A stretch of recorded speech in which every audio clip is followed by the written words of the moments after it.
Hey guys, good evening. Give me 1 second. There's no light in here.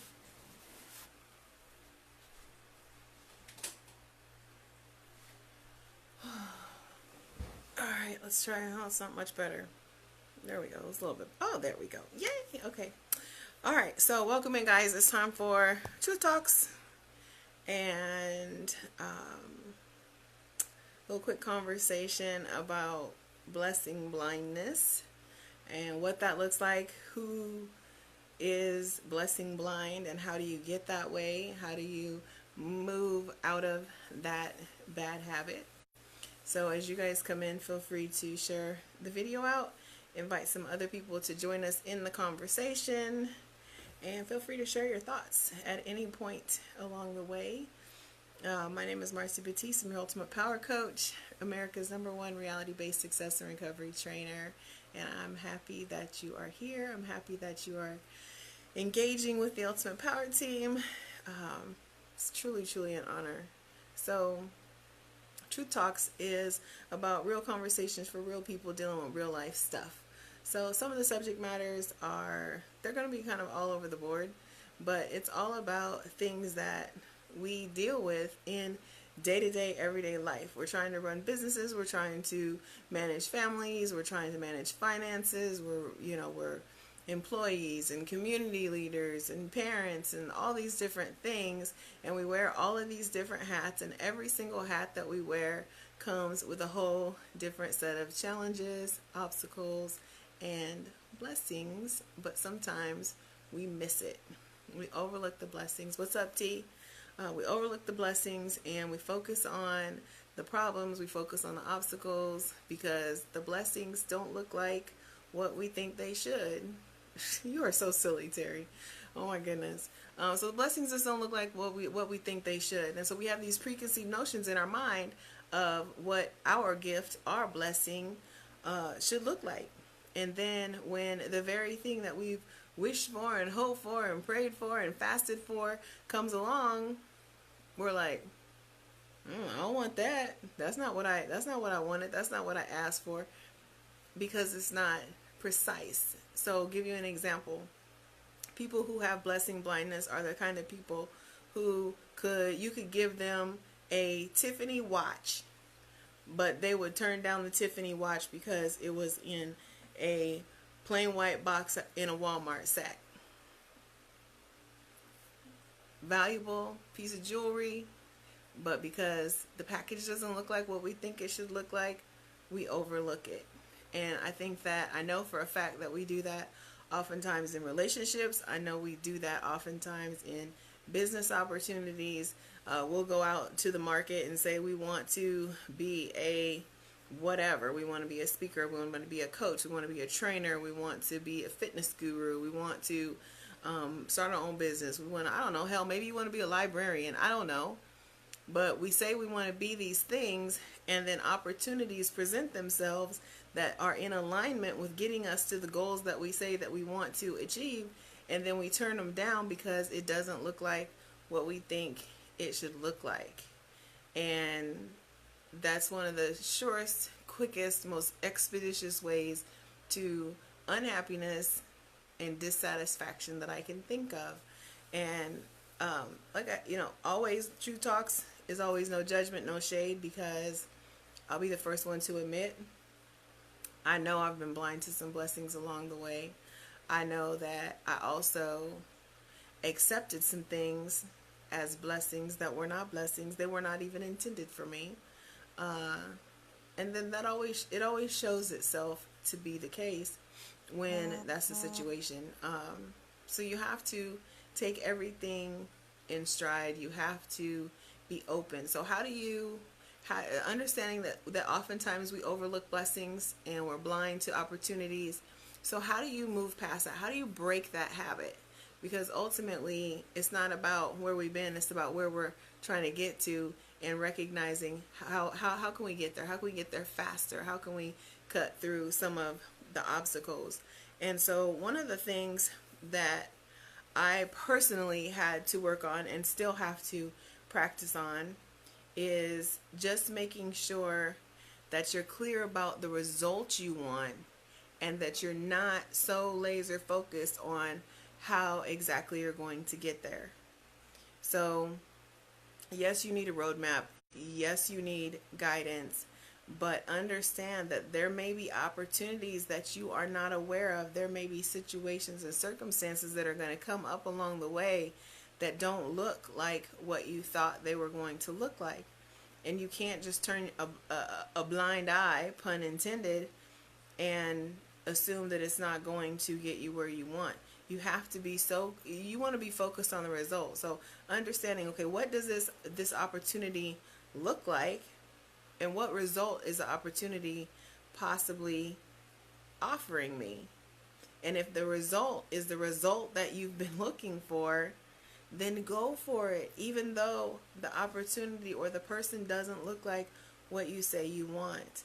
I know I talk to a lot of people, both men and women, about their relationship pursuits. Their relationship wins, their relationship fails, and invariably we get caught up. And what I find is that we're caught up in the packages.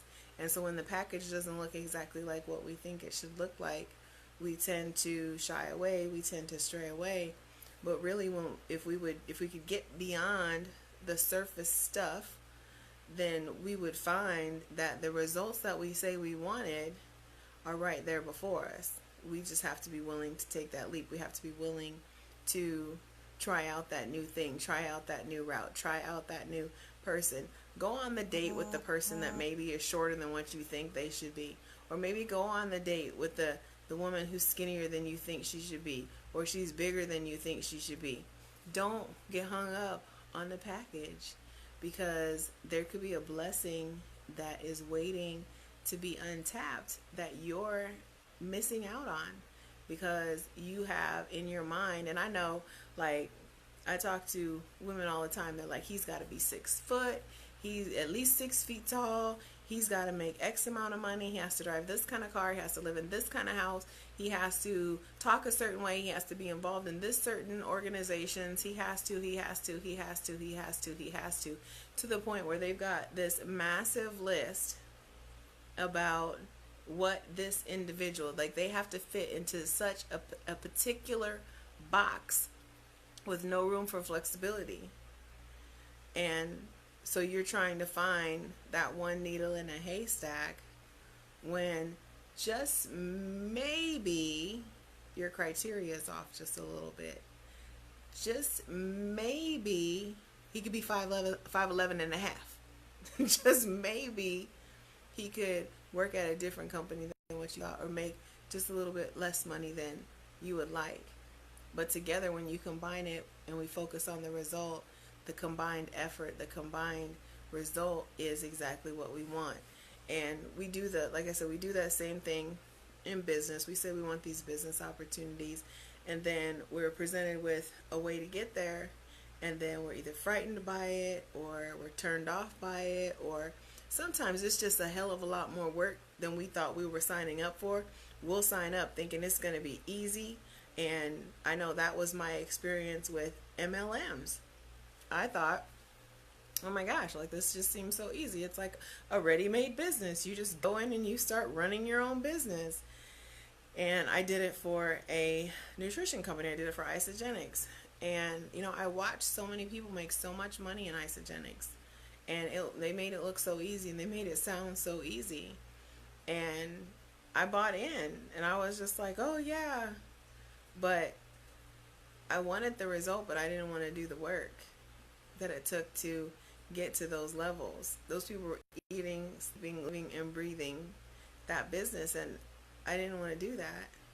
So I had to understand that the result that I wanted, my criteria didn't include that much work. So I'm not ever going to find that level of success in that industry unless I'm willing to do what it takes. And so I had to admit that. So it wasn't the package, because the package for the product was great. The product itself was great. The business model is proven to work. So I couldn't even say that it was anything that had to do with that, it was all me, because it wasn't for me. And that's what I had to admit. Like, no matter how great the company was, no matter how much I love the products, which I still love their products, it wasn't for me. And when you try to pursue things that aren't really for you, in lieu of the things that are for you, in lieu of the things that you really should be focusing on and going for, then a lot of times it ends up to be a lot more struggle, a lot more heartache, a lot more work than you think it's going to be. So think about that as you venture off into these new opportunities, as new things present themselves, as new people come into your life. Don't be so quick to say, that doesn't fit in the whole, without assessing A, your criteria, and B, what are the results. Because your criteria is going to have to meet up with the results that you want to get in order to get to where you're trying to go. So that's Truth Talks for tonight. I hope that helps somebody. And if you guys have any questions, as always, my inbox is open 24/7, 365. So just hit me up. And in the meantime, I will talk to you guys tomorrow for the morning. Oh, I don't know if it's going to be morning. I think I'm changing my workout routine to going at night. It actually felt pretty good going this evening. So anyway, talk to you guys tomorrow for for fat chat. And then I'll talk to you again for tomorrow's True Talks. So it was always a pleasure. Thanks for being part of the Ultimate Power Team and living life on Mars with me, y'all. I'll talk to you later. Have a good night.